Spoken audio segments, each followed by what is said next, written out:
Hello everybody. Now in today's video we are going to discuss the different types of trekking poles and we'll also see their use in different specific hiking terrain. Now the price range for a trekking pole varies from $10, that is 600 INR, and it can go all the way up to $150, that is 11,000 INR, and even much more. Now mainly there are two types of trekking poles. Number one is the telescoping poles and the second one is the folding poles, and we'll discuss them one after the other. Now the telescoping poles basically comprises of multiple hollow tubular sections which can slide into one another, and by doing this we can increase or decrease the overall length of a pole. So if you see, basically they function like a camera monopod. Now there is a minimum length also known as the collapsed length of a trekking pole, and it is around 60 centimeters, and if we extend these completely then they can go all the way up to 135 and even till 150 centimeters. Now the telescoping poles can be further divided or classified on the basis of their locking mechanisms. There are four major locking mechanisms that we are going to discuss in this video, and the first one is known as the push button lock. In these poles, you can pull the shaft and you can lock the button at a desired length. You can then again push the button to further adjust the length or retract the pole. You can always note the readings to decide the length which is suitable for your height and also to the gradient of the slope that you will be hiking on. The 4 class A100, A200 and A300 are examples of telescoping poles that come with a push button lock mechanism. Now, whenever we hike in winters, the motor function of our fingers don't work at times due to low temperatures, and then it becomes difficult to push these buttons while wearing hiking gloves. Further, if we remove the gloves, then the aluminum shaft would suck the body heat if we try to change the length of the pole. So, whenever I use these poles during winter hikes, I always press the button along a stone or any hard surface to retract the pole, and it is indeed quite uncomfortable. Now the second type of lock mechanism in the telescoping poles is known as the twist lock. As we rotate the shaft, it would lock in one direction and it would unlock in the other. The 4 class F500AS hiking pole comes with the twist locking mechanism. However, the issue that you would generally face with these poles is that they are difficult to undo if closed tightly.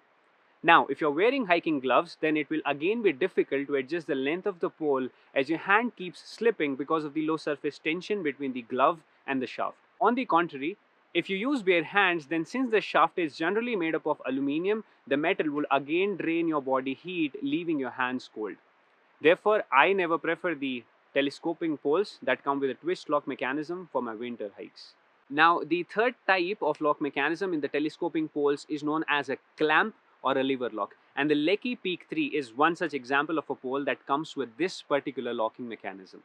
Now these are relatively easy to use even while wearing your gloves. You can quickly change the length and close the clip. However, after prolonged use, the clamp might become loose and all you have to do is tighten up the screw. But again, please make sure that you don't overdo it, otherwise you'll not be able to close the clamp. In my personal opinion, these poles are indeed a great choice for all seasons and landscapes when it comes to hiking. Now, the last category in the telescoping poles are the ones that come with a combination lock. Now, the 4 class MH500 is one such example which comes with a push button lock mechanism for the lower shaft, and there is a clamp or a lever lock in the upper shaft. The length of the lower shaft is fixed and the length of the upper shaft can be increased or decreased as per the hiking slope. Now I find the push button on this one quite ergonomic and it is relatively easy to push even in low temperatures. Now these poles can be used for both winter as well as summer hikes. Now this brings us to the second type of trekking poles, which are known as foldable or tri-folding poles, and instead of collapsing into one another, these can be folded. Now foldable poles are often very lightweight and they are quick to deploy. These are the ones that are quite popular among speed hikers. The primary benefit with the folding poles is that they provide portability. This becomes quite important for someone who does a lot of air travel to reach hiking destinations. Tri-folding poles can be easily stored inside your hiking backpack, and the Distance Carbon Z trekking poles by Black Diamond is one excellent example of an ultra-light tri-folding pole. Now, in my personal opinion, if you're a beginner, then you can start by investing into an entry-level telescoping pole that either comes with a push button or a clamp or lever lock mechanism. It will take you around 4 to 5 hikes in order to get comfortable with the idea of hiking with trekking poles, and then you can decide whether trekking poles deserve a place into your hiking gear list or not.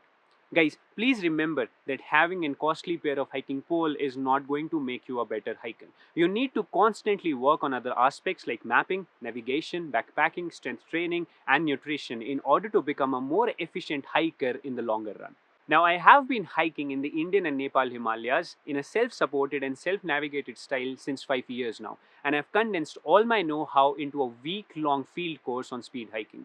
So, if you are someone who resonate with the idea of independent hiking and sustainable hiking, then do check out the course. I've dropped the link to the web page with all the course details in the video description below. So guys, this is all I had for the second episode of this 3 video long series on trekking poles. In the third episode, we are going to talk about how you should choose or pick a trekking pole and then efficiently use it in the outdoors. So if you're liking what you're watching, please consider subscribing, give this video a thumbs up and share it with your friends. You'll keep seeing more videos related to hiking gear, product reviews on the channel in future. Until then, just stay healthy and I'll see you in the next one.